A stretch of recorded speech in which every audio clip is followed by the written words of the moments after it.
Hi friends, welcome to the only room left in my house with natural light going on, even though it's only 2:30 in the afternoon. And welcome to what I believe will be the video for Vlogmas, Bookmas right before Christmas and Kwanzaa and right after Hanukkah ends. And boy, do I have a question for you. Are you sick and tired of being selfless and family-oriented for the holidays? Do you miss the other 11 months of the year where you get to be selfish? Are you looking for a last-minute present to buy yourself? Then this is the video for you. By the way, I'm sweating my ass off in this Christmas blazer, so if it comes off halfway through the video, just know it's because I almost died of heat stroke. I have a big list of books that come out between January and March of 2026, the first quarter, Q1 of 2026. I didn't want this video to be 6 hours long, so I narrowed it down to 6 or 7 books coming out per month. So first up, we have, releasing on January 13th, The Book of Blood and Roses. In book 1 of a seductive sapphic paranormal fantasy, a vampire hunter goes undercover at a mysterious university and falls in love with her roommate, an alluring vampire. In the mists of the Scottish Highlands is a university where vampire students study alongside humans. Rebecca Charity is a vampire hunter undercover at the university, searching for the mysterious Book of Blood and Roses, a lost compendium of ways to kill vampires. If she finds it, she'll be one step closer to avenging her parents, who were slain by those creatures of the night. But when Rebecca arrives, she finds something unexpected, a coffin. Her new roommate is Alice Astra, scion of one of the most powerful vampire families and the most beautiful woman Rebecca has ever met. The maddeningly gorgeous Alice is everything that Rebecca has always hated, but also everything she ever wanted. And now Rebecca doesn't know if she wants to kiss her or kill her. When Alice rescues her from a vampire attack one moonlit night, she accidentally makes Rebecca her familiar. Now they must work together to break the curse, but as they get closer to solving the mystery, Rebecca and Alice get closer too. But can a vampire hunter ever fall in love with a vampire? So we're keeping with the trend of lesbian vampires in the new year. Hopefully this one will have a less disappointing ending than Bury Our Bones in the Midnight Soil. And also this one is at a magical school in the Scottish Highlands. Like, shut the f up. I have been to Ireland a handful of times, and it's one of my favorite places on the planet, but the Scottish Highlands are so high up on the list of places that I want to go to, it's painful. It pains me. So while I was disappointed by the ending of Bury Our Blood, I am willing to give lesbian vampires 10 to 15 to 20 more chances.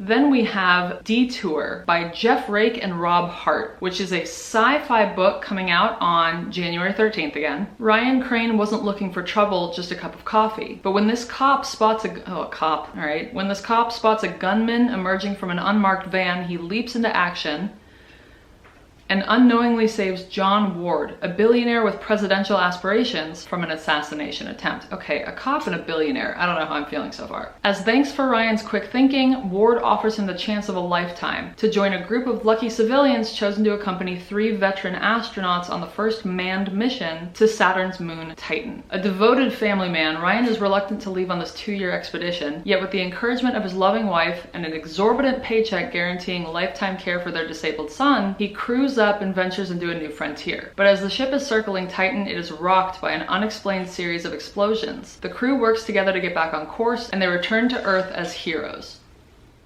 Hey. When the fanfare dies down, Ryan and his fellow astronauts notice that things are different. Some changes are good, such as lavish upgrades to their homes. What are you doing? Some changes are good, such as lavish upgrades to their homes, but others are more disconcerting. Before the group can connect, mysterious figures start tailing them and their communications are scrambled. Separated and suspicious, the crew must uncover the truth and decide how far they're willing to go to return to their normal lives. Separated and suspicious, the crew must uncover the truth and decide how far they're willing to go to return to their normal lives. Just when their space adventure seemingly ends, it shockingly begins. This is saying it's The Martian meets Twilight Zone, but it sounds more to me like Project Hail Mary meets Dark Matter, which are 2 of my favorite sci-fi books. And also, we're clearly going to get my favorite thing that can ever happen in a book, which is time Anything that fucks with the boundaries of space and or time is gonna be my favorite book. Also on January 13th is Graceless Heart by Isabel Ibanez. In 15th century Volterra, sculptress Ravenna Maffei enters a competition hosted by a secretive, immortal family who offer an invaluable boon to the victor. Desperate to win so she can save her brother, Ravenna reveals a rare magical talent, a dangerous act in a city where magic is forbidden. Her revelation makes her a target, and she's kidnapped by the Looney family and taken to Florence, a city of breathtaking beauty and cutthroat ambition. So this is sounding kind of like a Twilight spinoff. We're in Volterra, there's magical people. There, Ravenna is forced into an impossible task where failure means certain deaths at the hands of Saturnino dei Luni, the family's enigmatic and merciless heir. But under his cold reserve hides a vulnerability that draws her closer than she ever intended. So it's like if one of the Cullens fell in love with one of the Volturi. So far, that's what I'm getting. Meanwhile, Ravenna's forbidden magic does not go unnoticed. The Pope,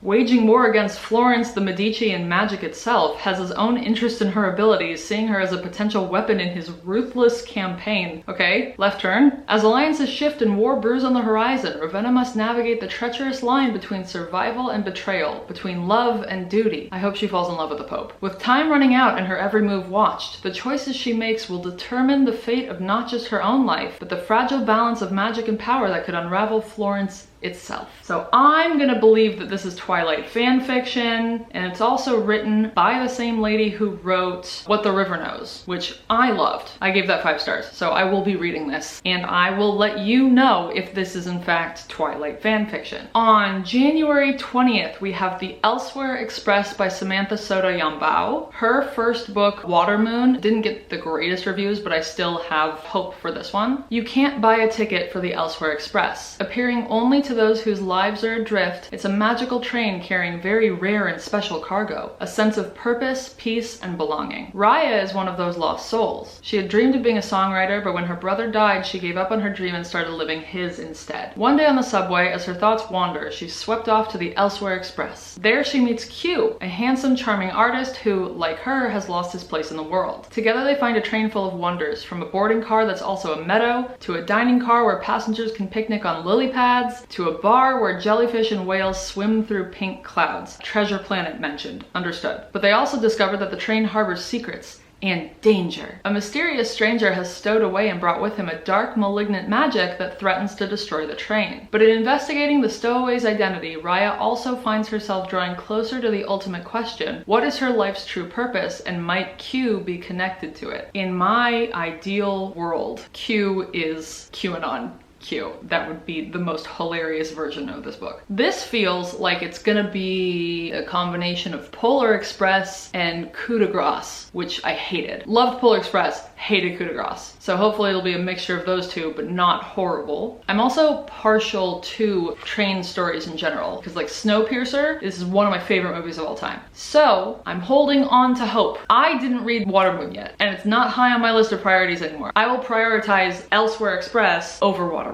Next up, on January 27th, we get The Bloody Branch by Bridget Lowe. 3 great heroines, Slave Queen Gowen, the reclusive sorceress Arianrod, and Blooduwed, a woman conjured from flowers, unite to avenge themselves on the most dangerous man in ancient legend. If I pronounced all 3 of those wrong, I apologize. This is how they're spelled. So if anyone speaks Celtic, Irish, let me know how these are pronounced. Gwydion is a powerful sorcerer whose ambition and cruelty wreak havoc across the kingdom. When at last the earth itself is put at stake, Gowen, Arianrod, and Blooduwed each unleash their uncanny powers to challenge him. In this vital and visceral retelling of one of the oldest stories in British literature and precursor of modern fantasy fiction, Bridget Lowe casts ancient light on desire, sex, and our relationship with nature to bring Celtic myth to explosive, sensuous, blossoming new life. Celtic myth. Again, I am a sucker for anything that has to do with Ireland or Scotland, or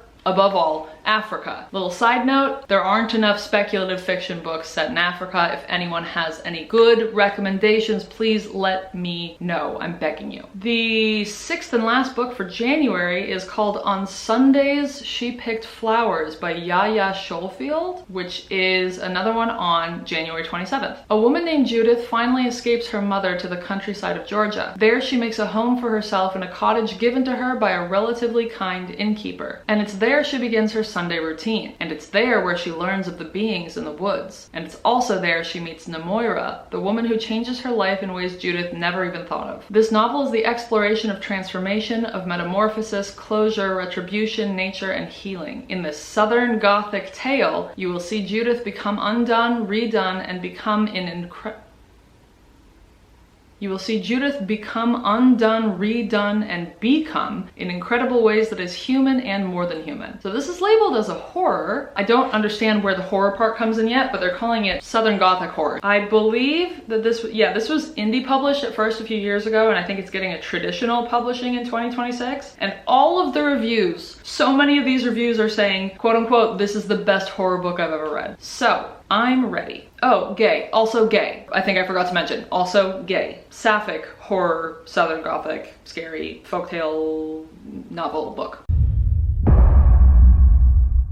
Moving on to February. I couldn't limit it to 6, so there are 7 for February. My apologies. First up is The Forest on the Edge of Time by Jasmine Kirkbride. Recruited by the mysterious Project Kairos to change history and save the future from ecological disaster, Echo and Hazel are transported through time to opposite worlds. Echo works as a healer's assistant in ancient Athens, embroiled in dangerous politics and wild philosophy. Hazel is the last human alive in a laboratory on a polluted island with nothing but tiny robots and an untrustworthy AI for company. Oh, I hate that. Both women suffer from amnesia, but when they fall asleep, their consciousness transcends time and they meet in their dreams. Together they start to uncover their past, but soon discover the past threatens humanity's survival. If Echo and Hazel have a chance of changing the future, they must remember to forget. Yeah. Once again, I'm sensing a lot of time fuckery, and I'm sensing a lot of different kinds of time fuckery. We have time travel. We have consciousnesses merging through time as they dream. We have being transported to opposite worlds. There's a lot of time fuckery in here. So I will be reading this. When? February 3rd. As soon as it comes out on February 3rd. The next one is one I'm extra excited for because it is by the lady who wrote Sunburn, which was one of my favorite books I read last year, and also maybe my favorite general literary fiction book of all time, perhaps. This is Heap Earth Upon It by Chloe Michelle Howarth, also coming out on February 3rd, at least in the US. I think it already came out in the UK, but for the country I unfortunately live in, February 3rd. January 1965, the orphaned O'Leary siblings, Tom, Jack, Anna, and Peggy, arrive in the village of Ballycrea, tight-lipped about their troubled past and desperate for a fresh start. After being met with suspicion from most of the locals, the family are thrilled when they're taken under the wing of their well-respected neighbors, Bill and Betty Navon, who offer them work, companionship, and the opportunity to fit in. But for one of the O'Learys, this new friendship sparks an intense attachment that makes the dynamic dangerous for all. It's difficult to bury secrets, but almost impossible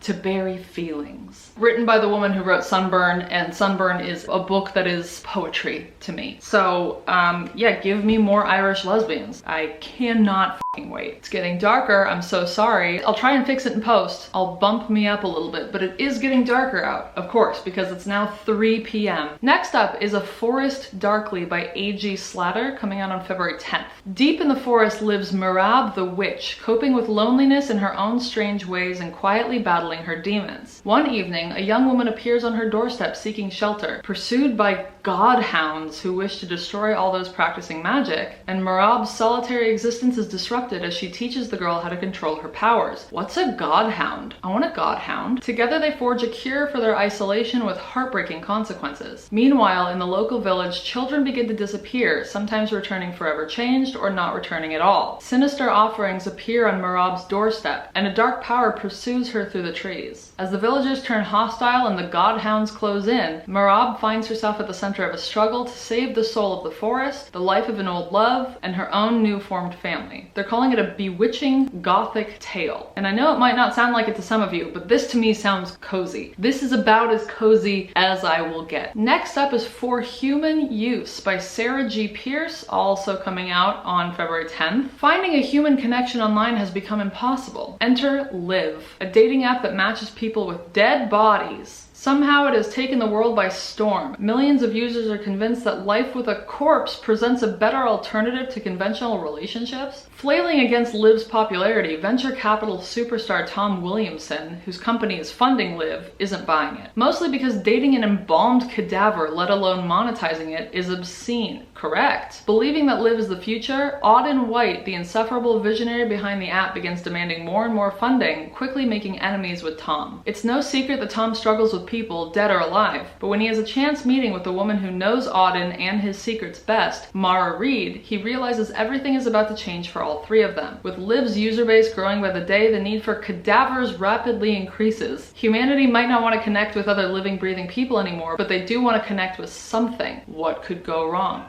What the f***? Hold on, let me let egg in. Yep.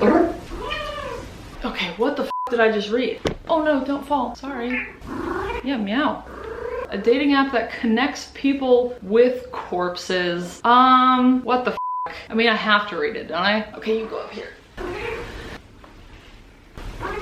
So that sounds horrifying, but it doesn't sound too far off. I mean, we're in the process now of getting robots that will live in our house. There's already robot sex dolls that exist, I think. People are using ChatGPT as their significant others. We're not so far off from using dead bodies. This seems like maybe not too far in the future. Ego, you have to stop purring so loudly. Okay, if you hear Egg purring, sorry, she's too happy, and so she can't stop purring. And I need to get through the rest of these as quickly as possible. Next up is The Astral Library by Kate Quinn, which comes out on February 17th. Oh, hello. Okay, Alex Watson has learned one lesson from her barren childhood in the foster care system. Unlike people, books will never let you down. That is not true. Working 3 dead-end jobs to make ends meet and knowing college is a pipe dream, Alex takes nightly refuge in the high-vaulted reading room at the Boston Public Library, escaping into her favorite fantasy novels and dreaming of far-off lands. Until the day she stumbles through a hidden door and meets the librarian, an ageless, acerbic guardian of a hidden library where the desperate and the lost escape to new lives inside their favorite books. The librarian takes a dazzled Alex under her wing, but before she can escape into the pages of her new life, a shadowy enemy emerges to threaten everyone the Astral Library has ever helped protect. Aided by a dashing costume shop owner, Alex and the librarian flee through the Regency drawing rooms of Jane Austen to the back alleys of Sherlock Holmes and the champagne-soaked parties of the Great Gatsby as danger draws inexorably closer. But who does their enemy really wish to destroy? Alex, the librarian, or the library itself? I love books about magic books, which is one of the reasons I know that Alex is wrong. Books will let you down because the Book of Doors, book about magic books, extremely disappointing. And this is another time book. You are so loud. Why are you so needy right now? On February 24th, we're gonna get The Red Winter by Cameron Sullivan. In 1785, Professor Sebastian Grave receives the news he fears most. The terrible beast of Gévaudan has returned, and the French countryside runs red in its wake. Sebastian knows the beast. A monster slayer with centuries of experience, he joined the hunt for the creature 20 years ago and watched it slaughter its way through a long and bloody winter. Even with the help of his indwelling demon, Sarmodel, who takes payment in living hearts, it nearly cost him his life to bring the monster down. Now, 2 decades later, Sebastian has been recalled to the hunt by Antoine Avenel d'Orsine, an estranged lover who shares a dark history with the beast and a terrible secret with Sebastian. Drawn by both the chance to finish the beast for good and the promise of a reconciliation with Antoine, Sebastian cannot refuse. But Gévaudan is not as he remembers it, and Sebastian's unfinished business is everywhere he looks. Years of misery have driven the people to desperation, and France teeters on the edge of revolution. Sebastian's arcane activities, not to mention his demonic counterpart, have also attracted the inquisitorial eye of the French clergy, and the beast is poised to close his jaws around them all and plunge the continent into war. Yes, Finally, someone wrote a fantasy book about the Beast of Gévaudan. I am the Beast of Gévaudan's #1 fan. This is my favorite historical story. I named my sourdough starter the Yeast of Gévaudan in its honor. So I will be reading this immediately. The last book for February is Salt Swept by Catalina Watt, coming out on the 24th. A pirate faces the gallows drop. A farmer is given a terrible ultimatum to save her daughter. An acolyte ascends to priestesshood, only to find that a blessing really can be a curse. These unlikely bedfellows band together with an inscrutable pickpocket and a talking otter cat in pursuit of the most hopeless of to sail into. So there's a typo here, and I can't figure out what it is. In pursuit of the most hopeless something to sail into the maelstrom, a raging whirlpool from which no one has ever escaped, and the mysterious treasure hidden within it. The quest will test their fragile allegiance to its limits, but there is more at stake here than getting the magic of the world, than getting... Okay, more typos. Guys, I'm begging you. I have to say this every time I do one of these videos. When you put your book up on Goodreads, make sure that it makes sense. Make sure that the synopsis is correct. We're missing 2 different words here in very important places and sentences, so they don't make sense. There is more at stake here than getting the magic of the world is in peril. That's 2 different sentences that have to do with 2 different things. I don't know what I'm missing. Whatever. The barrier between life and death has never been so thin. And in the Bastion, the seat of power in Pernish, the queen has an unquenchable thirst that threatens the world and everyone in it. Can there be honor among thieves? Without it, they might never see another sunrise. Wonderful. Anything set on a ship or having to do with pirates, I'm in. I am a little salty about these mistakes on the Goodreads page, but whatever.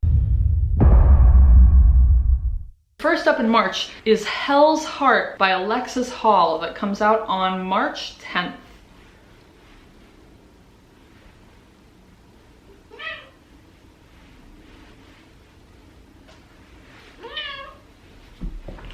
Earth is a ruin, and the scattered remnants of humanity scavenge what they can from the stars under the watchful auspices of a grab bag of collectives, corporations, and churches, which are all that remains of what we once called society. Having long exhausted any conventional sources of energy, life in the solar system is now sustained by a volatile, hallucinogenic substance called spermaceti, which is harvested from the brains of vast cetacean-like leviathans that swim the atmospheric currents of Jupiter. Damn, okay, so we're back to using whale oil for candles and lamps and shit. Life really is a flat circle. Finding herself with no money and little to occupy her groundside, the narrator takes a commission aboard the hunter bark Pequod as it sets out in pursuit of precious spermaceti. Once aboard, however, she finds herself pulled inexorably into the orbit of the bark's captain, a charismatic but fantastically driven woman, so many gay books. Are there more gay books coming out? Are gay books just the only ones that I'm drawn to? The world will never know. As the Pequod plunges even deeper into the turbulent, monster-haunted atmosphere of the gas giant, the narrator begins to lose herself in the eerie world of leviathan hunting and the captain's increasingly insistent delusions. The only thing that might keep her grounded is the bond she develops with Q, another Q, a woman from the wreck of old Earth whose skin is marked with holographic light and who remembers things otherwise lost. I don't remember I just blacked out. I don't remember anything I just read. I remember lesbians and whales. Oh, and Q. So maybe this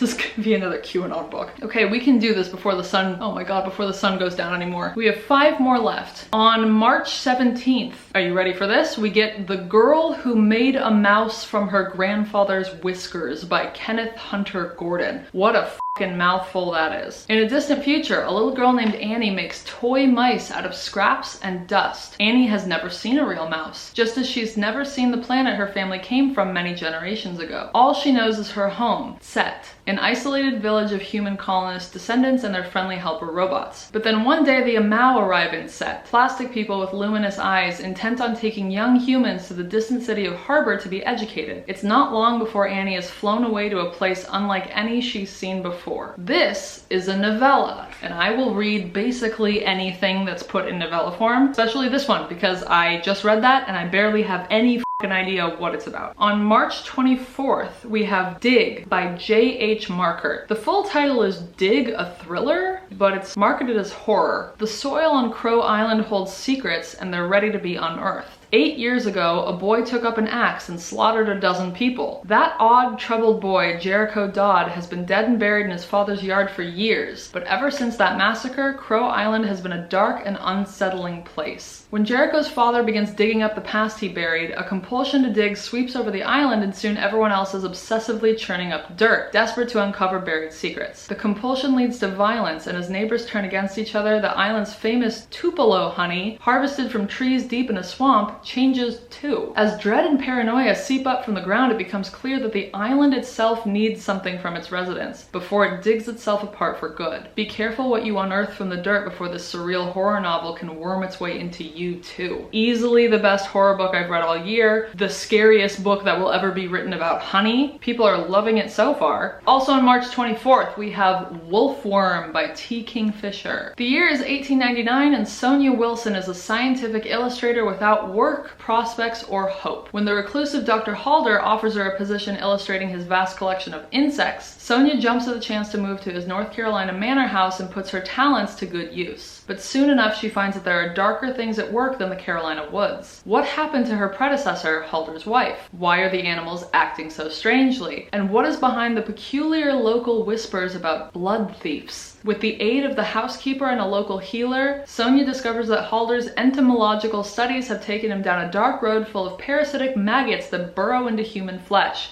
Ew. And that his monstrous experiments may grow to encompass his newest illustrator as well. Hell yeah. Anything T. Kingfisher writes, anything about bugs and creepy crawlies, anything about animals acting strangely, I'm in. I'm in so hard. Penultimately, we have The Fourth Wife by Linda Hamilton, which comes out on March 31st. Hazel Russon's life in 1879 Utah Territory is defined by 3 things: the Mormon Church, polygamy, and the men who control both. Okay, already a horror book. She knows she's supposed to suppress her sinful dreams of a monogamous life with her sweetheart and her desire for the freedom to play her beloved piano. Every Mormon woman's duty is to live obediently and meekly, devoted to her husband and her calling as a sister wife. Her eternal salvation depends on it. Ugh. Commanded to become the 4th wife of a man she's never met, Hazel is relieved that Jacob Manwaring is attentive and handsome. However, she is shocked to discover that instead of living separately as is custom, all of Jacob's wives and children live in the same house, a large dilapidated manor that inexplicably fills Hazel with dread. Despite Jacob's tenderness, Hazel senses dark secrets and resentments among her sister wives. She hears strange music, sees blood oozing from the very walls, and glimpses apparitions that grow more terrifying every day. And as her nightmares worsen, Hazel can't be sure if she has more to fear from the living, including her mysterious husband, or from a sinister presence that seems to animate the house itself. Oh, drawing on little-known Mormon folklore and the author's own polygamous ancestors. That's crazy. I feel like we've had a whole lot of religious horror in terms of Christianity and Catholicism. I have never read, nor have I ever heard of, a Mormon-based horror book. I'm absolutely down. And finally, we have The Geomagician by Jennifer Mandula, coming out on March 31st. Mary Anning wants to be a geomagician, a paleontologist who uses fossils to wield magic. But since the Geomagical Society of London refuses to admit women, she's stuck selling her discoveries to tourists instead. When an ancient egg hatches in her hands, revealing a lovable baby pterodactyl Mary names Ajax, she knows this is the kind of scientific find that could make her career if she's strategic. Mary contacts the society about her discovery and they demand to take possession of Ajax. Their emissary is none other than Henry Stanton, a distinguished and infuriatingly handsome scholar, and the man who once broke Mary's heart. Henry claims he believes in the brilliant Mary and that he only wants to help her obtain the respect she deserves. She knows she can't trust her fellow scholars who want to discredit her and claim Ajax for their own, but can she even trust Henry, who seems intent on winning Mary back? Now Mary has a new mystery to solve that's buried deeper than any dinosaur. She must uncover the secrets behind the society and the truth about Henry. As her conscience begins to chafe against her ambition, Mary must decide what lengths she's willing to go to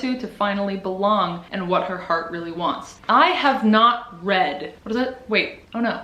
Emily Wilde. I haven't read Emily Wilde, and I haven't read The Ornithologist's Field Guide to Love, I think that's what it's called. This seems like it's gonna be up that alley. It's like that, but dinosaurs instead of fairies or birds, I guess. Is Ornithologist's Field Guide, is that just birds? Is it not magic birds? So that was all 19 books that I had to talk to you about for January, February, and March of next year. There are more, obviously. I just wanted to make sure that this video was not 6 hours long. But if you're interested in more books that I'm keeping an eye on, you can screenshot whatever it is that I'm putting on the screen right now. I will leave it up there for 5 seconds. 1, 2, 3, 4, 5. Okay, so you can, those ones are more that I'm interested in. And that, oh God, and that's it. I hope that you guys have a I hope that you guys have a very Merry Christmas, a happy egg.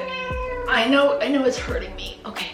I hope you guys have a Merry Christmas, a Happy Kwanzaa. I hope you had a Happy Hanukkah, anything else that you may or may not be celebrating over the last week and a half of December. So that's it, that's all. I need to go film 4 more videos. If the hair looks brighter than it has been in recent weeks, wait, will I have already explained this by now? For Bookmas, Vlogmas things, people have to film in advance. So I'm filming this at the end of November. Hey, my memory card just ran out of space. So I'm gonna do this here. I don't remember what I was talking about. If you can hear me, if you can read the subtitles, thank you so much for being here. I hope you have an incredible holiday season and New Year and whatever. I'll see you very soon. I love you.